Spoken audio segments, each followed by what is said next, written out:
네, 하나님 말씀 보도록 하겠습니다. 고린도전서 5장 4절 5절입니다.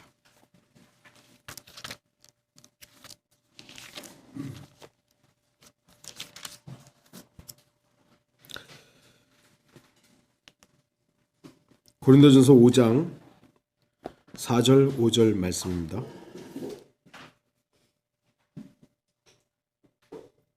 제가 말씀을 읽도록 하겠습니다. 우리 주 예수 그리스도의 이름으로 너희와 나의 영이 함께 모인 것은 우리 주 예수 그리스도의 능력으로 그러한 자를 사탄에게 넘겨주어 그 육신은 멸망케 하여도 그 영은 주 예수의 날에 구원받게 하려 함이라 그랬습니다. 오늘 말씀의 제목은 교회의 특징입니다. 하나님께서는 이 세상에 세 가지 모임을 허락하셨습니다. 하나는 국가이고, 하나는 가정이고, 마지막은 지역교회입니다. 이러한 것 외에는 모두 사람들이 자신들의 필요에 따라서 만든 것들입니다. 선교회 이런 거 다 사실은 성경에 직접적으로 언급되지 않은 것이죠. 지역교회에 할 일 중에 선교가 있는 것이지 선교회가 따로 조직돼야 될 이유는 없는데 어쨌든 필요에 따라서 만들어졌다 이것이죠. 교회란 불러냄을 받은 사람들의 모임입니다. 예수 그리스도의 보혈로 구원받은 사람들의 모임을 말합니다. 교회는 반드시 그리스도인들이 모여야 하며 그리스도인들은 주 예수 그리스도만을 섬겨야 합니다. 그리스도인은 말 그대로 그리스도의 사람이란 말입니다. 예수 그리스도 없는 그리스도인은 존재할 수 없습니다. 근데 이게 이제 워낙 교회 다니는 사람들 아무나 그리스도인만 하다 보니까 미국에서는 이제 거듭난 그리스도인이라는 말도 생겼고, 거듭난 그리스도인도 이제 아무나 사용하니까 성경대로 믿는 사람들 이렇게 되는데, 이제는 미국에서도 성경대로 믿는 사람들이 또 너무 많으니까 뭐라고 이제 또 명칭을 바뀔지 모르겠습니다만, 이제는 미국에서는 성경대로 믿는 사람, 바이블 빌리버보다도 이제 더 해서 좀 제가 지난번에도 언급했듯이 러크만 라이트, 러크만 파 이런 이제 사람들까지 생겨 있는 상황들입니다. 분명한 것은 그리스도인은 주 예수 그리스도 때문에 있고 예수 그리스도를 위하여 있으며 예수 그리스도로 말미암아 살아가는 사람들입니다. 주 예수 그리스도는 그리스도인의 모든 것입니다. 그렇기 때문에 그리스도인은 주 예수 그리스도를 안에 모시고 주 예수 그리스도를 기다리며 주님과 함께 영원을 살기를 갈망하며 소망하는 것입니다. 구원받은 그리스도인은 누구나 주 예수 그리스도의 몸의 일부가 됩니다. 구원받는 그 순간 예수 그리스도의 몸의 일부가 되죠. 그 교회가 되는 것입니다. 이것은 분명히 유기체로서의 교회를 말합니다. 그래서 구원받은 사람은 누구나 교회이며 교회로서 주님께 경배하고 찬양 드릴 수 있습니다. 오늘날 교회 그러면 건물로 생각하는 사람들이 많습니다만 성경에서 말하는 교회는 예수 그리스도의 몸인 교회. 그래서 구원받는 그 순간 그 사람은 그 유기체로서의 교회의 일부가 되는 것이죠. 그러니까 구원받은 사람은 누구나 교회예요. 이 교회는 눈에 보이지 않는 무형의 교회입니다. 그러나 눈에 보이는 유형의 교회, 곧 조직을 갖춘 교회로서는 우리가 그걸 지역교회라고 부르는 것이죠. 에베소 교회, 스무나 교회, 퍼가모 교회 이런 식으로 교회가 지역교회가 생겨났던 것이죠. 예수 그리스도의 몸인 교회와 이 땅의 조직체로서의 교회는 밀접한 관계가 있고 뗄래야 뗄 수 없는 관계에 있지만 그럼에도 구분되는 점이 있습니다. 예수 그리스도의 몸인 교회는 구원받은 성도라면 누구나 들어갈 수 있습니다.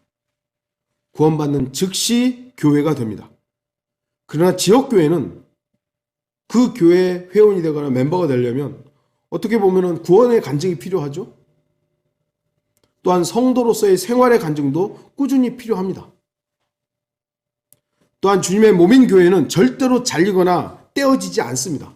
한번 예수 그리스도의 몸으로 들어가면 잘려지지 않습니다. 그러나 지역교회는 분열이 있고 다툼이 있고 문제가 계속해서 발생할 수 있는 것이죠. 그럼에도 지역교회는 분명히 하나님께서 이 땅에서 자신을 계시하기 위해 세우신 유일한 모임인 것입니다. 세상 사람들이 오늘날 예수 그리스도를 볼 수 있는 방법,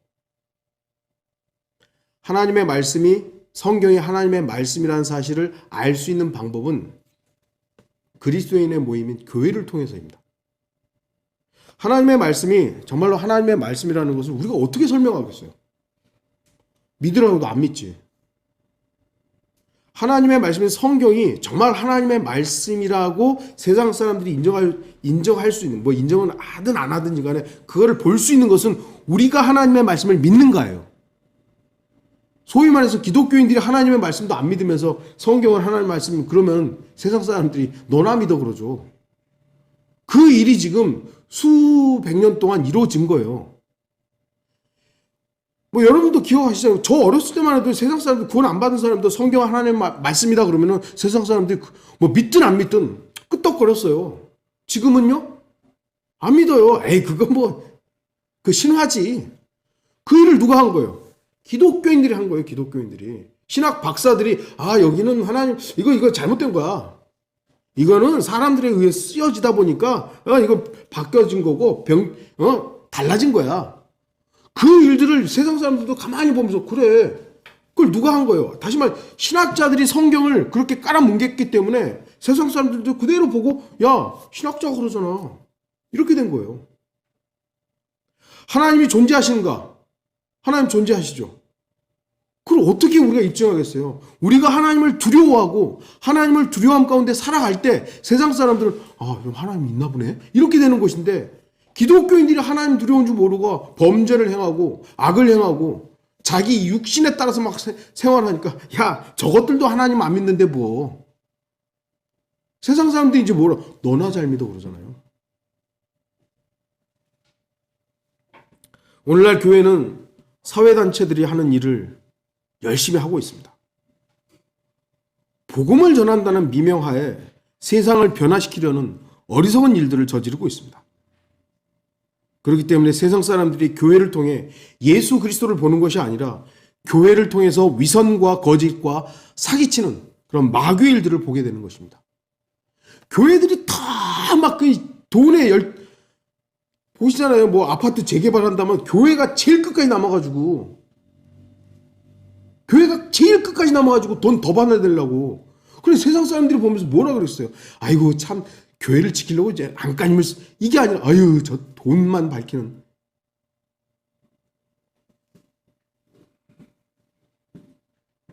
교회는 주 예수 그리스도의 복음을 전해야 되죠. 근데 교회가 복음을 전한다라는 것이 진짜 그 복음이 뭔지를 이제는 세상 사람들이 몰라요. 교회도 모르는 것 같아요. 목사도 모르는 것 같아요. 복음이 뭔지. 복된 소식인데, 기쁜 소식인데, 죄인들에게 있어서 가장 기쁜 소식이 뭐예요? 네 죄가 용서됐다는 거잖아요. 네 죄가 이미 제거되었다. 그 소식을 전해야 되는데 예수 믿으면 복 받아요.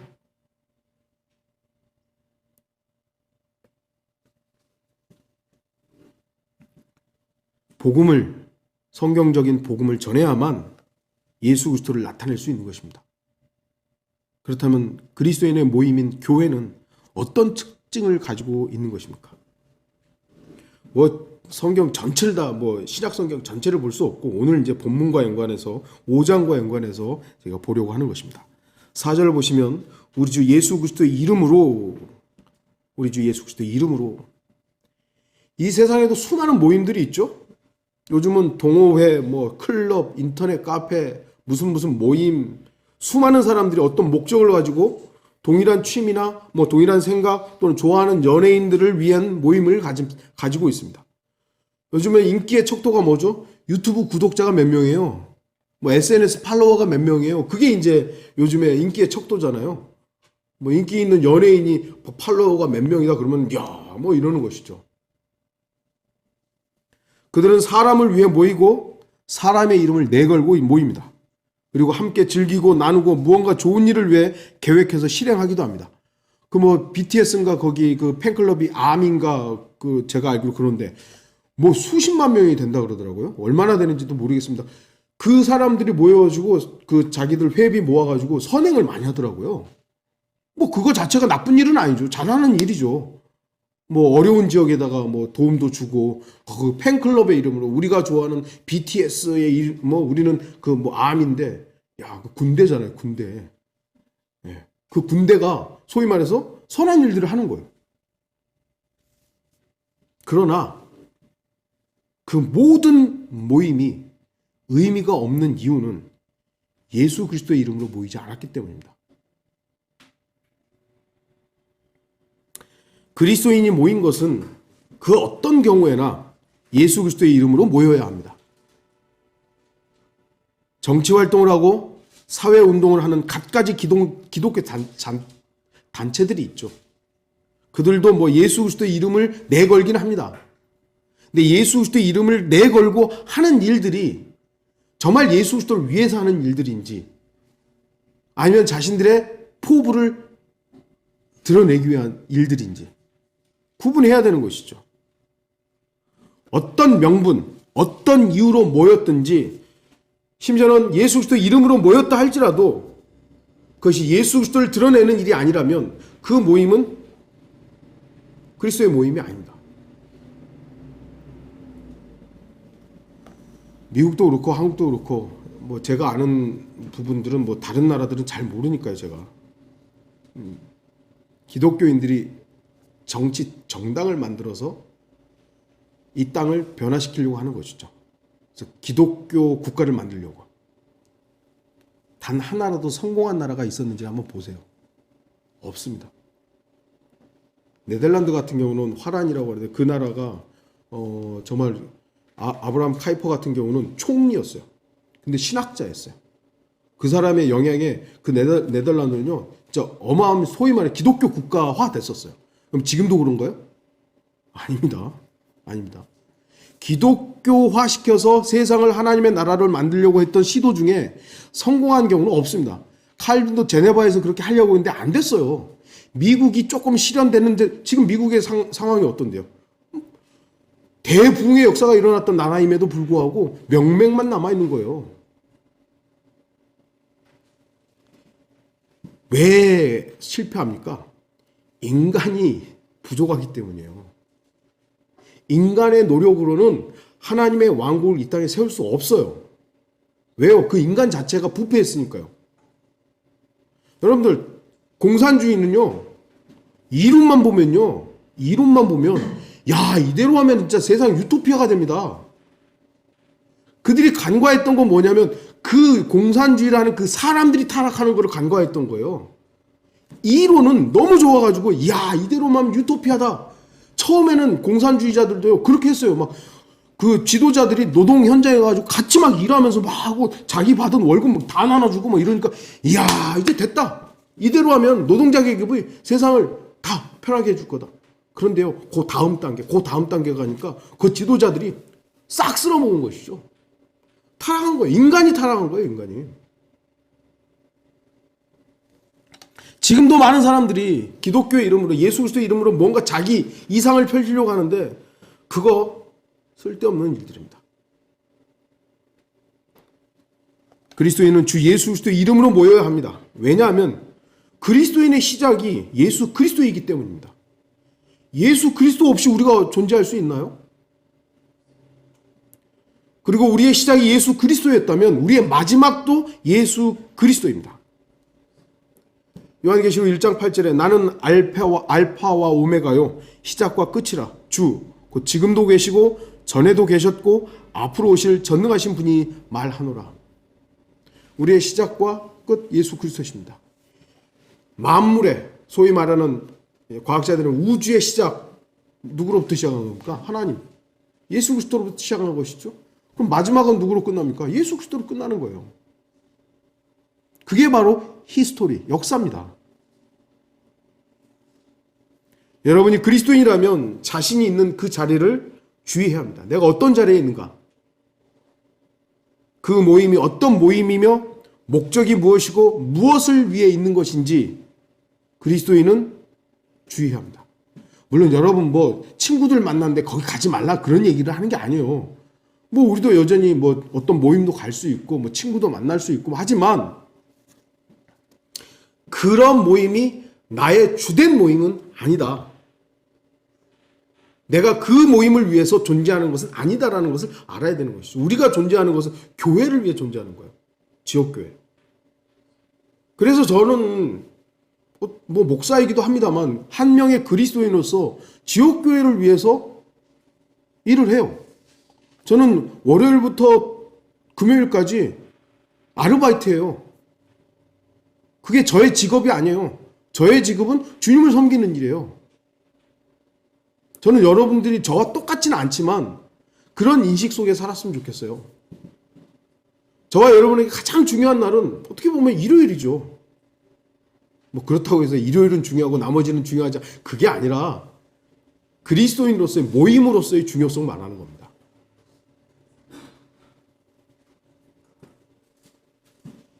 예수 그리스도의 이름으로 모여 주 예수 그리스도를 높이고 주 예수 그리스도를 말하고 주 예수 그리스도의 오심을 소망하는 그 그리스도인의 모임. 그것이 바로 교회의 특징입니다. 교회가 만일 예수 그리스도와 무관한 일을 한다면 그 교회는 주님의 몸인 교회와는 전혀 상관없는 이방인의 교회가 될 겁니다. 저는 지금 전모 목사 있잖아요. 뭐 여러분 전광훈 목사가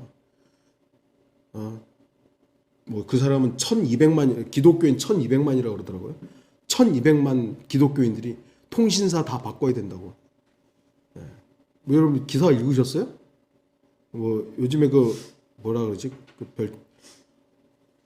무슨 통신사 뭐 이게 지금 뭐 큰 통신사 말고 요 조그만 통신사들 생기잖아요. 그걸로 다 바꿔야 된대요. 다 바꾸라고. 그게 나라를 위하고 뭐 민족을 위하는 거래요.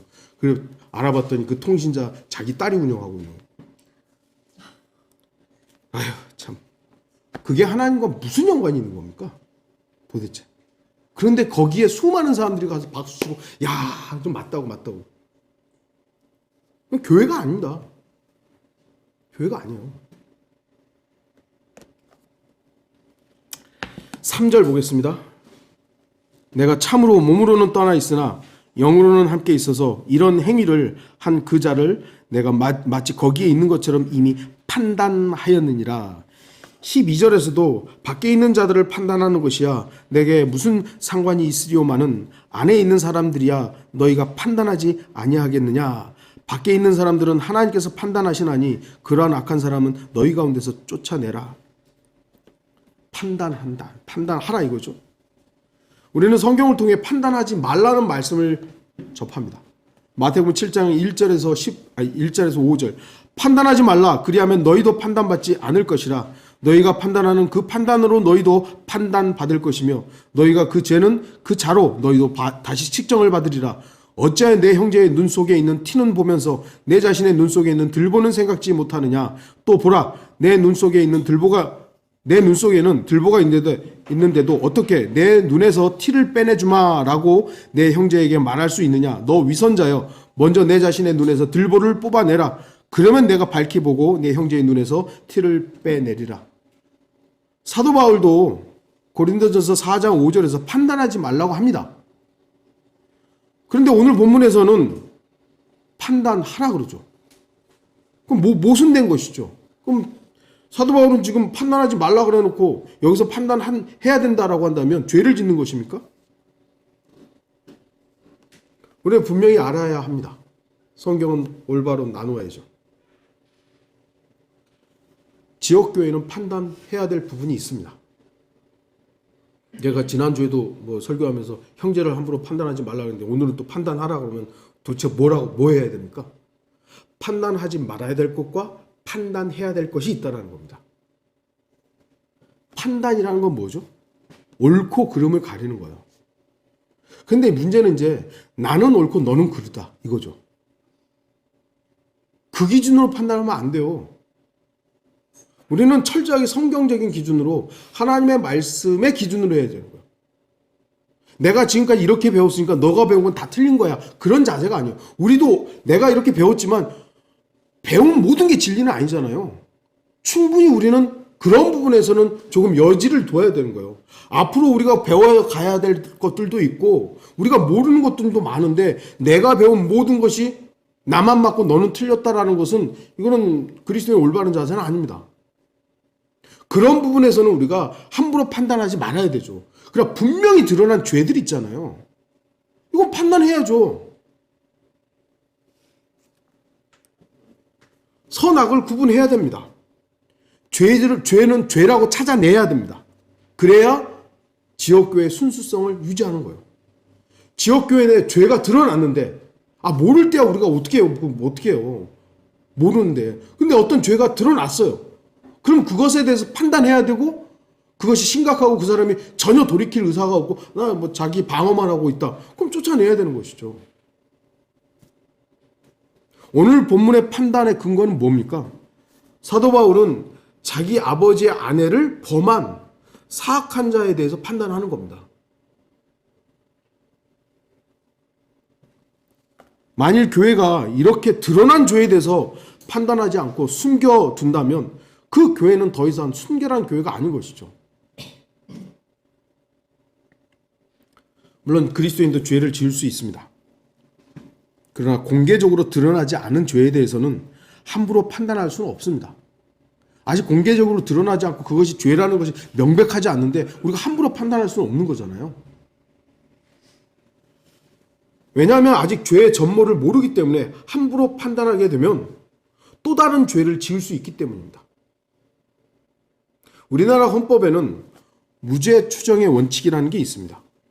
무죄 추정의 원칙은 피고인 또는 피의자의 유죄가 증명되지 않는 한 무죄로 간주한다는 원칙이에요. 이게 대한민국 헌법 27조 제4항에 명시되어 있는 헌법에서 법으로 정한 거예요. 그러니까 죄가 아직 유죄가 아니에요. 법원에서 땅땅땅 안 때렸어요. 그러면 이 사람은 아직은 무죄인 거예요. 무죄. 근데 아직 정해지지도 않았는데 넌 죄인이야 한다면 이거는 법을 어기는 거예요. 헌법을 어기는 거예요. 물론 성경은 유죄 추정의 원칙입니다. 성경은 모든 사람이 죄를 졌으면 하나님의 영광에 이르지 못하다. 모든 사람이 죄인이다 라고 유죄로 추정하고 시작을 해요. 하지만 이것은 인간의 실제적 존재적인 부분을 말하는 것이지 실제 어떤 짓거리를 해서 죄를 지었느냐 안 했느냐 그걸 말하는 건 아니에요.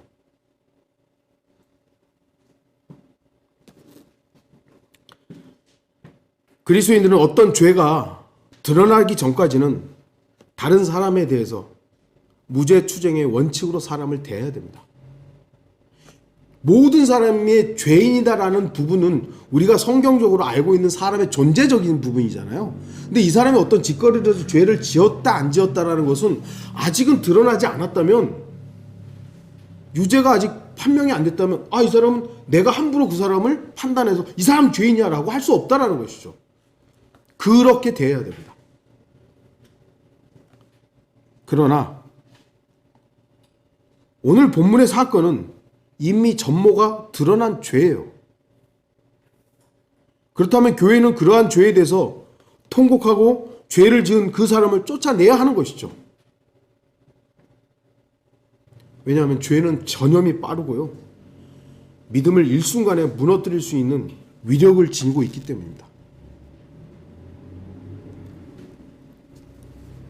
누구나 죄를 지으면 죄의 종이 됩니다. 그렇기 때문에 교회는 죄를 판단해야 하며 죄가 드러났을 때 교회는 단호해야 합니다. 물론 참 어려운 경우들이 많습니다. 함부로 딱 단정하기가 어려운 부분들이 많기 때문에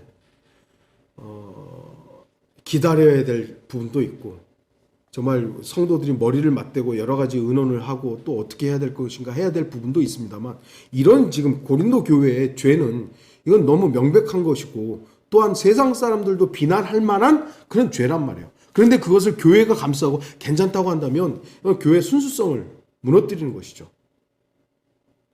관용, 용서는 아무 때나 베푸는 것이 아닙니다. 죄의 뉘우침이나 죄의 자백이 있어야 되는 것이죠. 그러니까 본문의 음행자는 용서의 대상이 아니었던 것입니다. 그걸 판단해야 되는 것이죠. 물론 이러한 사람이었다 할지라도 얼마 지나지 않아서 그 사람이 뉘우치고 죄에 대해서 돌이켰다면 교회는 그 사람을 용서하고 위로해 줘야 될 것이죠. 아니라고. 한 번 죄인은 영원한 죄. 그런 식이 되면 또 안 되는 것이죠. 그러나 오늘날 교회들은 누군가 하나님을 모독하는 죄를 지어도 모른 척합니다. 그것이 사랑이라고 착각합니다.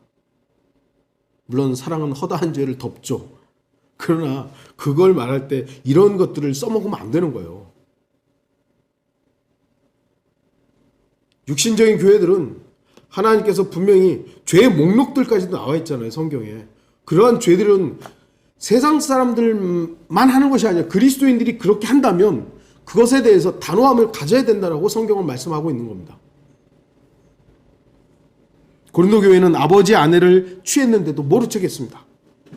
현대의 타락한 교회들은 하나님을 모독하는 행동에는 관심이 없습니다. 다만 자기 교회 일에 반대 입장을 가지거나 목사의 반대편에 서면 그런 사람들은 쫓아냅니다. 그리고 어떤 이유에선건 다시 받아주지 않습니다. 제가 언젠가도 말씀드렸던 것 같은데 합정동에 이제 청년으로 있을 때 그 형제, 제 이름도 생각 안 나는 형제인데 그 형제님이 어느 날 갑자기 교회를 안 나오더라고요. 그래서 어떻게 된 거냐고 했더니 이성호 목사한테 뭔 말을 했었나 봐요. 그러다가 이제 쫓겨났나 보더라고요. 그런가 보다. 그때야 뭐 이성호 목사가 대빵이었으니까 이성호 목사를 데려오겠으면 당연한 거지 뭐 그랬었어요. 그런데 한 몇 달? 꽤 좀 시간이 지났는데 그 합정동 저쪽에서 쭉 들어오는 예배당까지 그 뭐라 그러죠? 통로가 꽤 길잖아요. 쭉 걸었는데 그 형제가 있더라고요. 그래서 저 형제가 다시 오나? 했죠. 근데 결국 못 들어왔어요. 결국 못 들어왔어요. 나중에 알고 봤더니 쫓아냈대요. 못 들어오게 쫓아냈다는 거죠. 그 과정이나 여정은 제가 몰라요. 뭐 어떤 일들이 있었는지. 그런데 지역교회를 무슨 이유로 나갔다가 다시 온다라고 했을 때는 그 형제도 굉장히 어떤 마음을 가졌을 거 아니에요. 그건 그리스도인의 자세가 아닙니다. 13절 밖에 있는 자들을 하나님께서 판단하시나니 그러한 악한 사람은 너희 가운데서 쫓아내라 하는데요. 어떤 이유에서건 그리스도인들의 분열은 누가 좋아하는 겁니까? 마귀가 유익을 취하는 겁니다. 물론 우리가 단호함을 가져야 되지만 주님께로 돌이키고자 하는 그리스도인의 모임에 돌이키고자 하는 사람들을 우리가 무슨 이유로 단죄하고 쫓아내야 됩니까? 명백한 죄가 드러나지 않았다면 우리는 주님의 이름으로 받아줘야 되는 거예요. 죄에 대한 분명한 판단, 물론 이것은 지역교회의 특징이 되어야 됩니다. 그러나 돌이키는 자들을 또한 받아주는 것도 역시 그리스도인의 특징이어야 합니다. 5절 보시면 그러한 자를 사탄에게 넘겨주어 그 육신을 멸망케 하여도 그 영은 주 예수의 날에 구원받게 하려 함이라. 기도하는 부분인데요. 누군가를 사탄에게 넘겨준다는 부분이 지금 성경에 나와 있죠. 사탄에게 넘겨줌으로써 육신은 멸망해야 된다. 이건 뭡니까? 죽는다는 얘기죠. 한 번 구원받은 그리스도인은 그 상태나 환경과는 전혀 무관하게 구원이 영원히 보장됩니다. 왜 그렇습니까? 죄인이 구원받을 때 그 구원은 자신의 상태나 환경이나 종교적인 노력, 열성이 그걸로 된 게 아니기 때문입니다. 오직 은혜로 구원받은 것이기 때문에 구원은 은혜로 보장되는 거예요. 내가 잘해서 구원받은 게 아니잖아요. 내가 강력하게 믿어서 구원받은 게 아니에요. 내가 종교적으로 뭐 교회를 한 번도 안 빠져서 구원받은 게 아니라 그냥 오로지 은혜로 받은 거예요. 그렇기 때문에 구원의 영원한 보장도 내가 이 믿음을 끝까지 지키거나 아니면 경건한 삶을 살거나 뭐 종교적으로 결격 사유가 없어서 보장되는 게 아니라는 거예요. 오직 주 예수 그리스도의 보혈을 근거로 구원받았고 하나님의 아들들로 다시 태어났기 때문에 이 구원은 영원히 보장된 겁니다. 왜 이거를 그런데 안 가르치는지 모르겠어요. 마귀도 이 사실을 잘 알고 있습니다. 마귀는 절대로 구원받은 사람의 혼을 다시 빼앗아 갈 수 없습니다. 왜냐하면 이미 하나님의 소유, 하나님의 아들들이 되었기 때문이에요. 우리는 태어날 때, 응애할 때 이미 죄와 허물 가운데 태어나면서 어떤 의미로서는 피조물로서는 하나님의 피조물이지만 소유물로서는 마귀의 자식이었죠. 쭉 살다가 어느 시점에 우리가 예수 그리스도의 보혈의 근거로 하나님의 소유로 딱 바뀌었어요. 구원받았어요. 근데 성경은 다시 하나님의 아들에서 마귀의 자녀로 마귀가 뺏어갈 수 있다. 그건 없어요. 그거 없어요. 하나님의 자녀로서, 왜냐하면 이미 피조물로서 하나님의 것이서 하나님이 다시 되찾아온 것이 하나님 다시 뺏기지 않아요.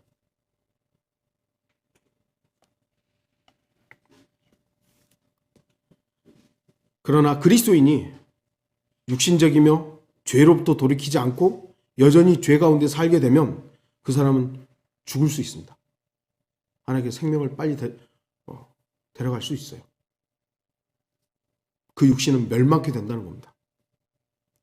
그러나 그의 혼, 구원받은 혼, 그 혼은 빼앗아갈 수 없습니다. 여기서 지금 영이라고 되어 있죠. 그 육신은 멸망케 하여도 그 영은 육신의 반대의 개념으로서 영을 말하는 것이지 혼이죠. 로마 카톨릭은 본문을 이용해서 저주하는 기도를 합니다. 수많은 그리스도인과 성경을 믿는 사람들을 향해 저주의 기도를 퍼부었습니다.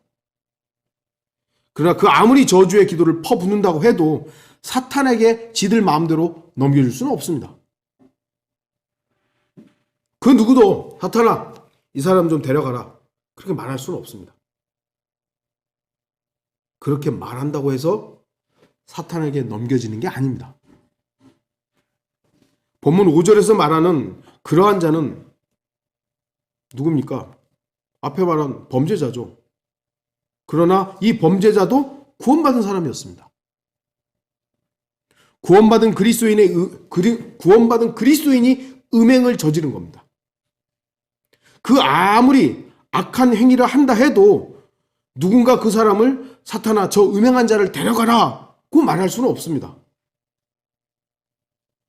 사탄에게 넘겨준다는 것은 악행으로부터 돌이키지 않고 계속해서 죄 가운데 사는 그 사람을 위해 내가 더 이상 기도할 수 없다라는 것이죠.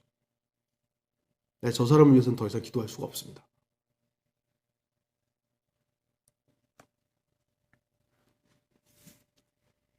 그리스도인의 기도는 분명히 위대한 일을 이루는 능력이 있습니다.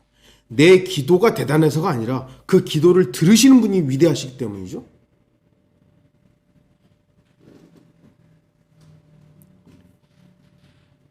그리스도인은 영적 호흡으로 사는 사람입니다. 호흡을 멈춘 사람은 죽은 사람입니다. 다른 그리스도인이 또 다른 그리스도인을 위해 기도하지 않으면 그는 이미 사탄에게 넘겨진 것입니다. 범죄하는 그 사람은 이미 기도하지 않은 사람이잖아요. 그런데 다른 그리스도인들이 그 사람을 위해서 기도하는 것은 인공호흡을 해주고 있는 거예요. 그런데 이 사람이 그냥 정말 죄를 탐닉하고 죄 가운데 살고 막 그냥 너무 죄악에 산단 말이에요. 그럼 더 이상 내가 저 사람을 위해서 기도할 수 있는 것인가? 내가 기도하지 않겠다. 그렇다면 그 사람은 어떤 의미에서 사탄에게 넘겨지는 겁니다. 여러분은 다른 그리스도인을 위해 기도하십니까? 그러나 죄 가운데 사는 그리스도인들을 위해 기도하려는 사람은 별로 없습니다. 저 역시 많은 권면에도 불구하고 돌이키지 않는 사람, 그 사람을 위해 기도하는 건 참 어렵습니다. 여전히 죄 가운데 살면서 다른 그리스도인의 기도로 간신히 연명하는 사람이 있다면 주의하십시오. 사탄에게 넘겨지기 전에 죄로부터 돌이켜야 합니다. 여러분이 다른 그리스도인을 위해 기도를 멈추는 순간 그 사람은 사탄에게 넘겨진 것입니다. 그렇기 때문에 교회는 꾸준히 성도들을 위해서 기도해야 합니다. 여러분들은 물론 정말 너무 타락을 해서 심각하게 오염된 사람도 있을 수 있죠.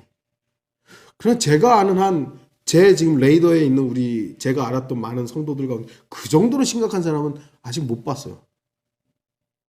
그렇다면 우리는 기도해야 됩니다. 왜냐하면 저도 그런 사람이니까. 여러분이 저를 위해서 기도해 주시기 때문에 저는 여전히 숨쉬며 살고 있습니다. 저는 여러분을 위해서도 꾸준히 기도합니다. 그러나 어느 순간 내가 죄를 탐닉하고 죄에 대해서 돌이킬 생각도 안 하고 죄를 막 너무 사랑해서 하고 있다면 여러분 저를 위해서 더 이상 기도하지 않을 거예요. 그럼 저는 사탄에게 넘겨진 겁니다.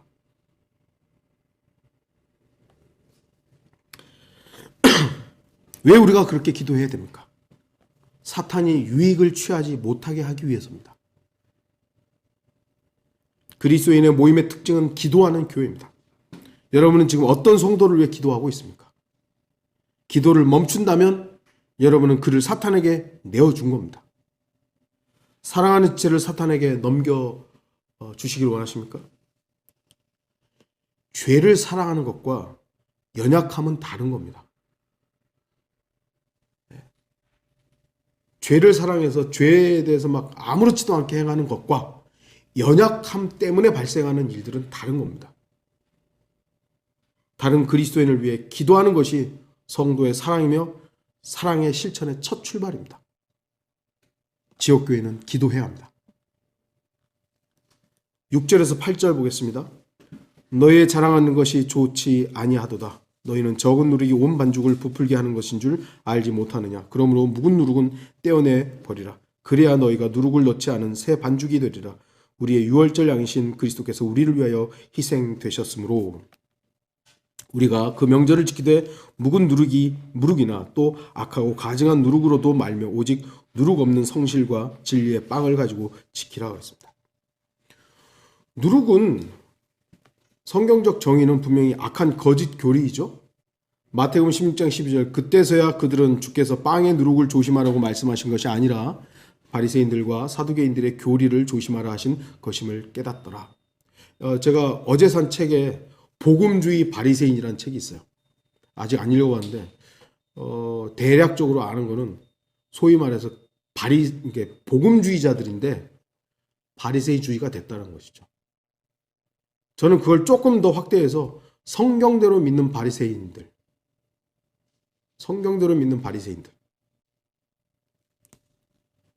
우리가 되지 않도록 주의해야 됩니다. 성경은 그들의 바리새인들과 사두개인들의 가르침을 그 교리를 뭐라 그랬습니까? 누룩이라고 하는 거예요. 오늘날 교회들은 교리의 중요성을 무시하고 사랑이라는 이름으로 모든 것을 감싸려고 합니다. 그러나 분명한 것은 사랑은 불의를 기뻐하지 않고 진리를 기뻐해야 합니다. 이게 거짓이다 그러면 거짓은 거절해야 되는 거예요. 성경은 사랑을 말씀하시면서 불의를 기뻐하고 진리를 멀리하라고 말씀하지 않습니다. 그러나 오늘날 교회들은 그 모든 것을 능가하는 것이 사랑이라고 말하면서 진리를 외면하고 불의마저도 기뻐하고 있습니다. 성경이 기록된 이유는 먼저가 교리를 위해서죠. 디모데후서 3장 16절에서 17절 모든 성경은 하나님의 영감으로 주어진 것으로 교리와 이게 참 제가 몇 달 전에도 말씀드렸던 것 같은데 또 교리만 너무 보다 보니까 뒤에 있는 것들을 또 무시해버리죠. 책망과 바로잡음과 의로 훈육하기가 있는데 너무 또 교리만 하다 보니 뒤에 있는 것들이 무시되고 또 어떤 교회들은 뒤에 것만 너무 강조하다 보면 교리를 또 무시해버리고 교리 중요합니다. 여러분들 교리를 무시하면 안 돼요. 하지만 교리가 전부는 아닙니다. 교리가 전부는 아니에요. 오늘날 교회들의 이 주님 안에서 균형 잡히지 못한 일들 때문에 교회들이 순수성을 잃고 타락하고 세속화되고 있는 것이죠. 또한 너무 교리만 붙잡고 주님의 사랑과 능력을 외면하는 것 또한 성경적인 교회라고 할 수는 없는 것입니다. 오늘 본문에서는 분명히 적은 누룩이 온 반죽을 부풀게 한다고 기록하고 있습니다. 그래서 묵은 누룩은 떼어내 버리라는 것이죠. 묵은 누룩이 뭐예요? 계속 들러붙어 있었던 거예요. 빨리 뗐어야 되는데 계속 있었던 거예요. 그리스도인의 모임인 교회에 누룩이 필요한 요소라면 뭐 때문에 떼어내 버리라고 하겠습니까? 누룩이 필요하다면 놔두라고 하죠. 너희 가운데 이단도 있어야 하리라. 이것은 사도 바울이 말한 것입니다. 이단과 이런 지금 누룩과는 다른 겁니다. 성경적인 이단이라는 건 다른 주장이에요. 그냥 다른 주장. 근데 오늘날은 이단은 뭐 구원도 못 받고 막 정말 마귀자식으로만 인식되지만 성경에서 말하는 이단이라는 것은 다른 의견이에요. 조금 다른 거. 그런데 여기서 말하는 누룩은 거짓 교리잖아요. 이 거짓 교리는 떼어내어 버려야 하지만 너네 가운데, 교회 가운데 다른 의견들이 있을 수 있다는 거예요.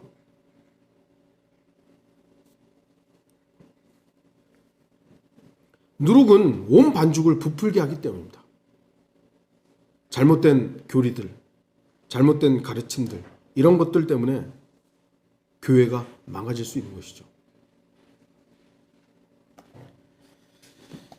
9절에서 11절 보겠습니다. 내가 너희에게 쓴 편지에는 음행하는 자들과 사귀지 말라고 하였으나 이는 이 세상에 음행하는 자들이나 탐욕하는 자들이나 약탈하는 자들이나 우상 숭배하는 자들과 전혀 함께하지 말라는 것이 아니니 그렇게 하려면 너희가 세상 밖으로 나가야 할 것이니라. 그러나 이제 내가 너희에게 쓰는 것은 만일 형제라고 하는 어떤 자가 음행을 하거나 탐욕하는 자거나 우상 숭배하는 자거나 욕설하는 자거나 술 취하는 자거나 약탈하는 자이거든 사귀지도 말고 그런 자와 함께 먹지도 말라는 것이라.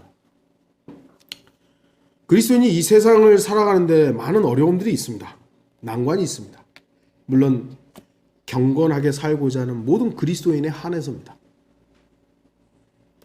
어느 농부가 신문사에 이런 편지를 썼습니다. 나는 일요일날 씨를 뿌리고 밭에다 김을 메고 일요일날 거름을 주고 추수도 일요일날 했습니다. 일요일에 교회에 나가는 사람들보다 더 많은 수익을 얻었습니다. 이것을 어떻게 해석하시겠습니까?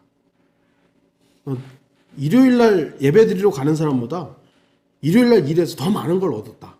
이건 도대체 뭐 하나님이 있는 거냐? 뭐 이런 어떤 편지를 보낸 것이죠. 그 신문사의 편집장은 신실한 그리스도인이었습니다. 그는 답장을 보냈습니다. 하나님은 꼭 10월에만 추수하지는 않습니다. 마지막 날에 심판 하나님의 추수가 있다는 것을 알려주었던 것이죠.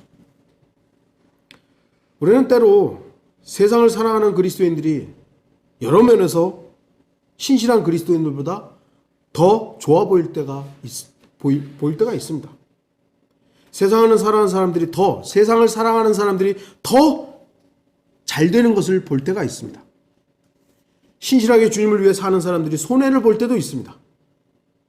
그러나 추수는 한 번만 있는 것이 아닙니다.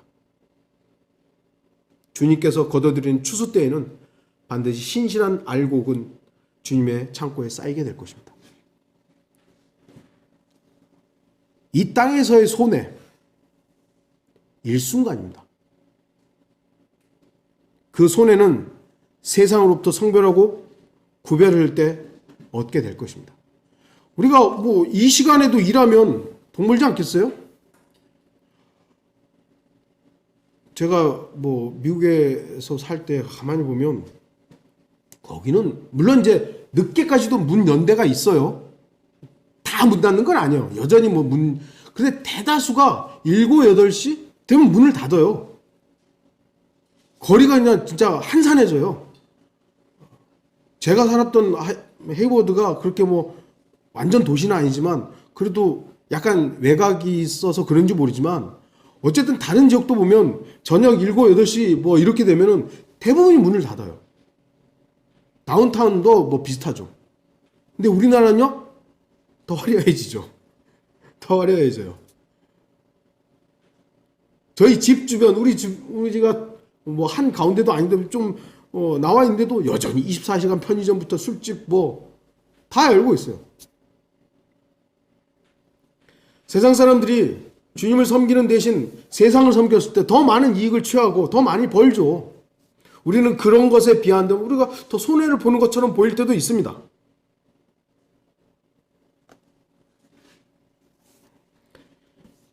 성경은 분명히 음행하는 자들과 사귀지 말라고 말씀합니다. 그런데 문제는 이 음행하는 자들 누구냐 이것이죠. 10절에서 이 세상에 음행하는 자들이나 탐욕하는 자들이나 약탈하는 자들이나 우상 숭배하는 자들과 함께하지 말아라. 이게 아니잖아요.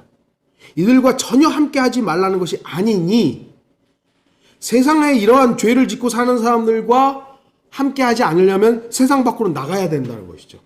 근데 그렇게 하라는 게 아니에요. 어떤 음행하는 자들이냐? 형제라고 하는데 이렇다는 거죠. 형제가 뭐예요? 구원받은 사람이잖아요. 구원받았는데 음행을 해요. 구원받았는데 탐욕을 해요.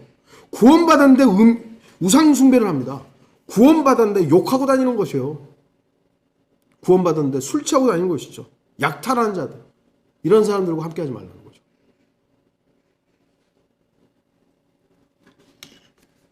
오늘날 사랑을 부르짖는 자들의 생각과 성경은 좀 다릅니다. 세상은 이미 음행으로 가득 찼고 탐욕과 약탈과 우상숭배로 가득합니다. 성경은 이들과 전혀 함께하지 말라는 것이 아닙니다. 왜냐하면 그들은 복음의 대상이고 예수 그리스도의 사랑을 전해야 될 대상이지 우리가 단절해야 될 대상은 아닌 거예요. 만약 세상 사람들과 단절해서 살아야 된다면 세상 밖으로 나가야 되죠? 그러면 마트도 못 가는 거예요. 우리는 친구 다 안 만나야 되는 거예요. 어떻게 보면 경제활동 다 끊어야 되는 거예요. 어떤 사람들처럼 우리끼리 모여가지고 경제활동 해야 되는 거예요. 근데 그런 말이 아니잖아요. 성경은 그리스도인들에게 세상을 일치하지 말고 세상을 동경하거나 세상을 사랑하지 말라는 것입니다. 교회는 세상으로부터 불러냄을 받은 모임이에요. 교회는 세상에서 복음을 전하지만 세상 속으로 들어가 복음을 전하는 것이 아닙니다. 우리는 어떤 의미에서는 세상 밖에 서서 세상 사람들을 불러내야 되는 것이죠. 이리 오시라고. 구원받으시라고. 근데 착각하는 거예요.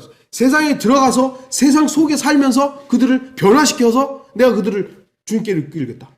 물론 그렇게 해서 성공한 사람도 간혹 있습니다만 그건 성경적인 게 아니에요.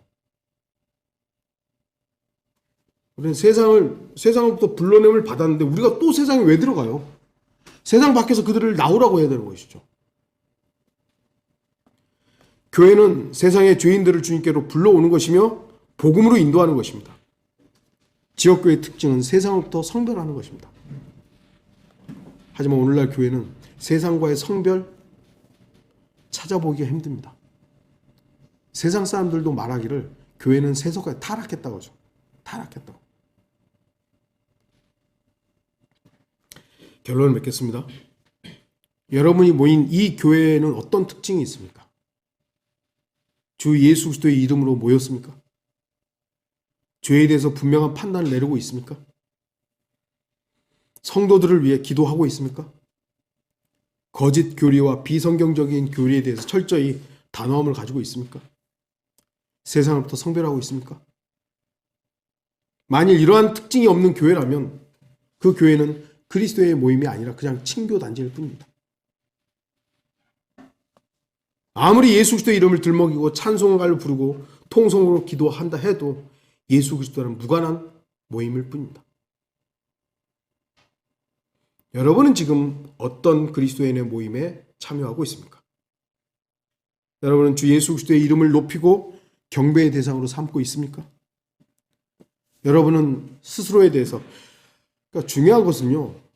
그리스도인은 물론 지역 교회로서는 다른 사람들의 어떤 상태들, 죄에 대한 것들을 단호해야 되지만 제일 먼저는 나예요. 내가 어떻게 주님 앞에 서 있느냐. 내 죄에 대해서 내가 어떤 죄와 연루된 부분에서 단호함을 가지느냐 마느냐 이거예요. 다른 사람을 먼저 살펴보기 전에 나를 살펴봐야죠. 여러분은 성도들을 위해서 기도하고 있습니까? 단순하게 건강을 위한 기도 말고요. 그것뿐만 아니라 저 형제님이 요즘 상황이 이러이러하다는데 주님 저 형제에게 힘을 주십시오. 능력을 주십시오.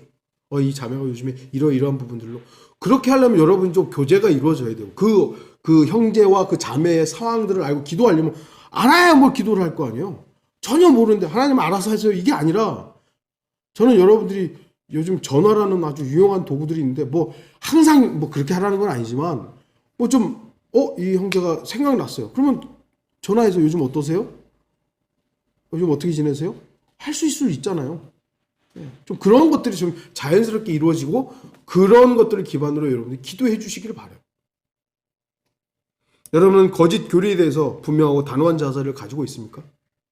우리가 자칫 한때 너무 교리에 치중하다 보니 이제 우리가 사랑으로 좀 가야 된다.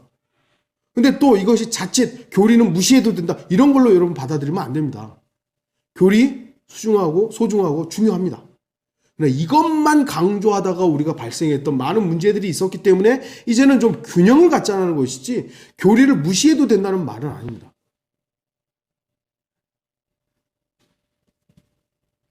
여러분은 세상으로부터 성별하고 있습니까?